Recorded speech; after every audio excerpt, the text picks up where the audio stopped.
Hello again everyone from Tokyo, Japan, and welcome back to Japan Vintage Camera, where at the moment it's a pretty nice day here at the park.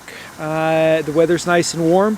It's very dark here now because of all the leaves in the trees. It's gotten quite green now that we're getting to the later part of spring. Nice day so far, but the weather is supposed to turn bad shortly and it's supposed to start raining. So hopefully I can get this video done before the rain starts falling. Unfortunately, they're forecasting rain for the next 4 or 5 days, all the way through the weekend, which is kind of unfortunate because we'd hope to go out and do a few things over the weekend, but not much you can do here in this season. June, of course, is the rainy season here in Japan, but sometimes we get an early taste of it in May. Hopefully it won't be so bad. We'll see what happens. About 50% of the time the weather forecast here is wrong. It's probably the same pretty much everywhere in the world. The bigger issue I have, other than the rain today, are the mosquitoes, which are kind of out here in clouds today. So one thing I don't look forward to in the summertime here in Japan are the mosquitoes. So hopefully the mosquitoes and the rain will leave me alone long enough to make this video. Subject of today's video is a really quirky and weird camera, one which probably a few of you have seen, and I'm sure none of you have shot with, and that is the Konilette Camera, which was made by the Konoshiroku camera. That's the Japanese version of Konica in the 1950s. This is a 35mm camera, but it's much different from your ordinary 35mm camera in that it used a kind of odd variety of 35mm film. The film this camera used was something kind of a hybrid between, say, 127mm, or not 127 roll film and 35mm film.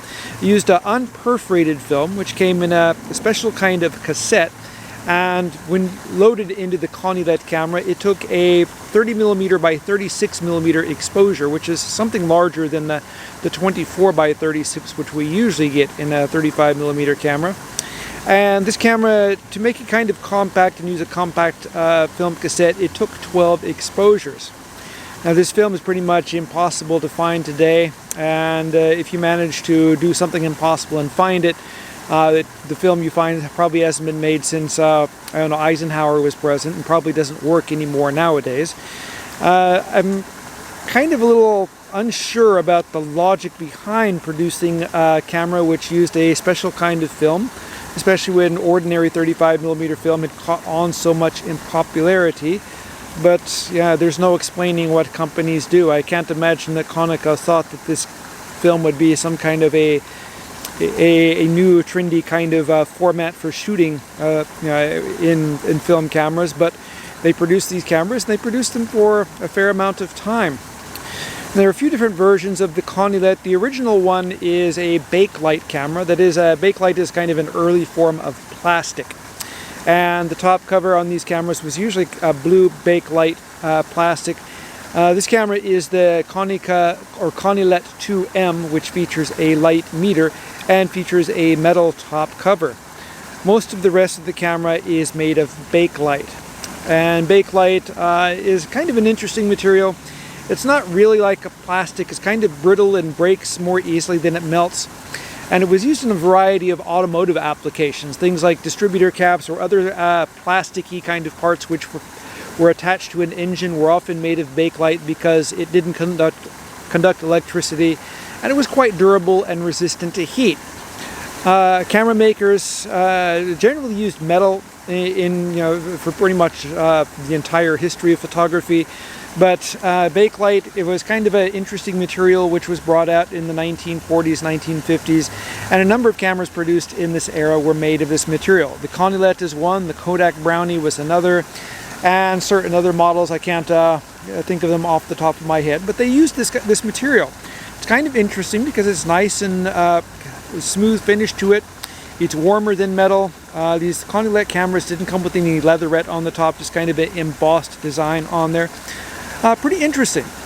So anyway, let's go ahead and take a look at the features, controls, and functions of the Konilette. Maybe you have one of these old cameras sitting somewhere and you have some kind of curiosity as to how it works. So let's go ahead and take a look at that. So we're going to go ahead and start at the top of the camera, and we have in the position which you usually find it on most cameras I reviewed, we have the film rewind knob, and it's marked with an R on it and an arrow telling you which way to turn it. Next to that we have the light meter. We have a selenium light meter with the light meter cell on the front, a swinging needle on the top, and a dial which you use to program the camera. Now this is kind of an odd light meter, a very simple one. It pretty much just follows the ordinary Sunny 16 method.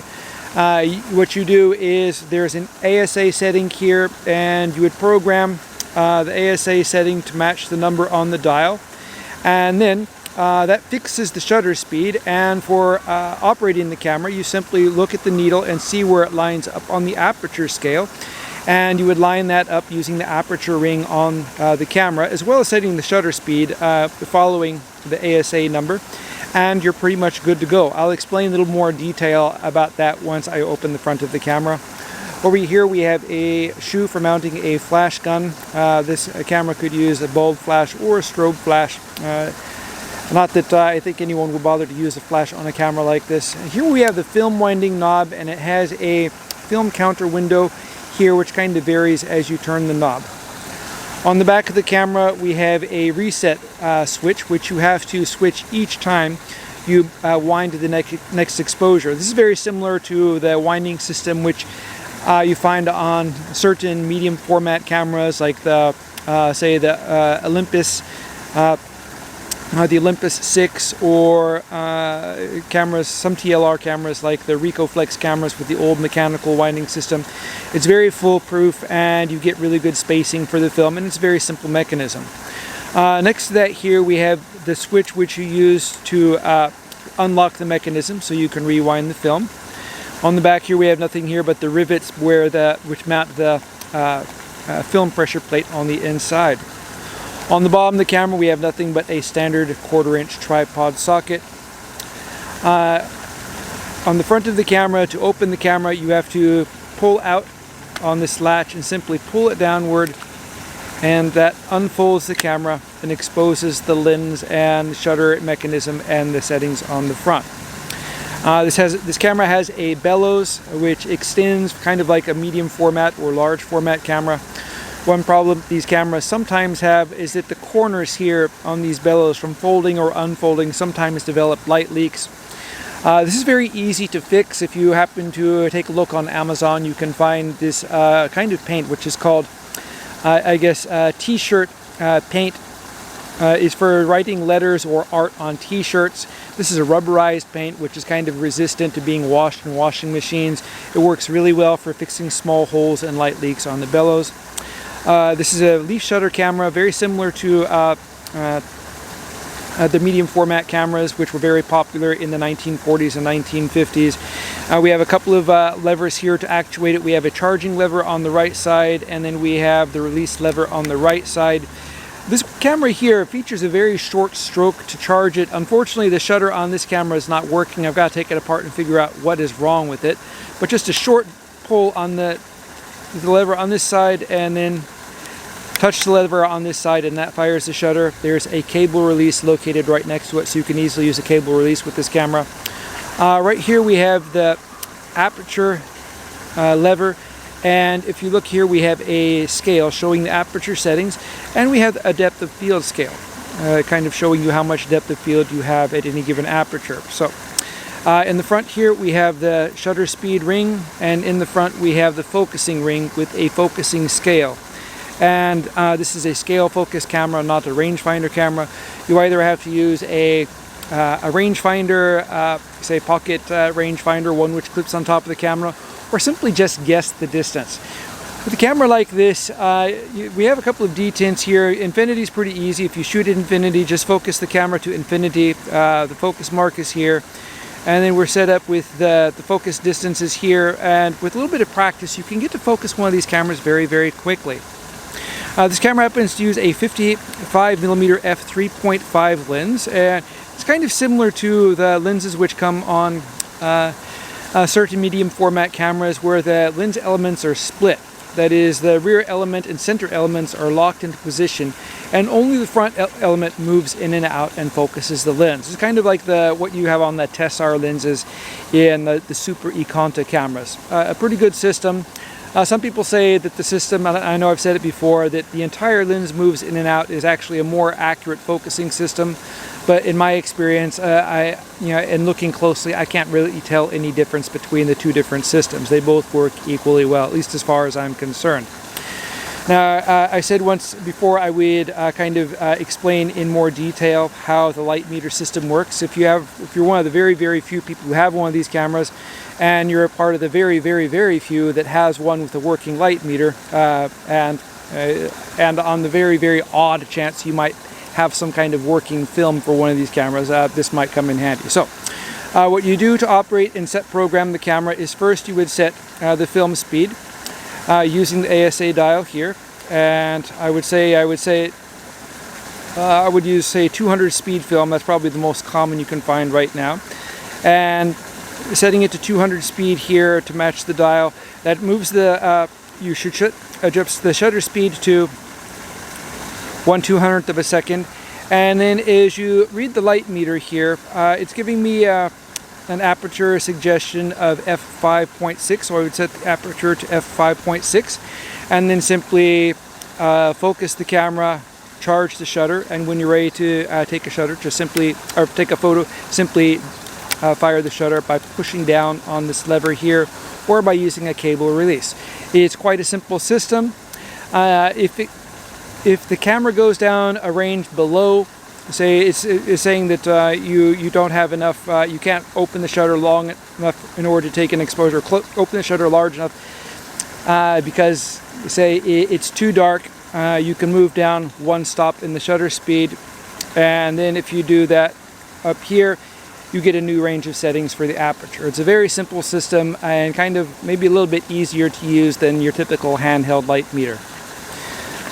Let's go ahead and take a look on the inside of the camera. This is kind of an odd camera, and then when you take off the film back, it comes off. There isn't a hinge on this side. The entire thing comes off. When you load film, you would put in the film cassette on this side, and this camera would use an old Sakura film cassette.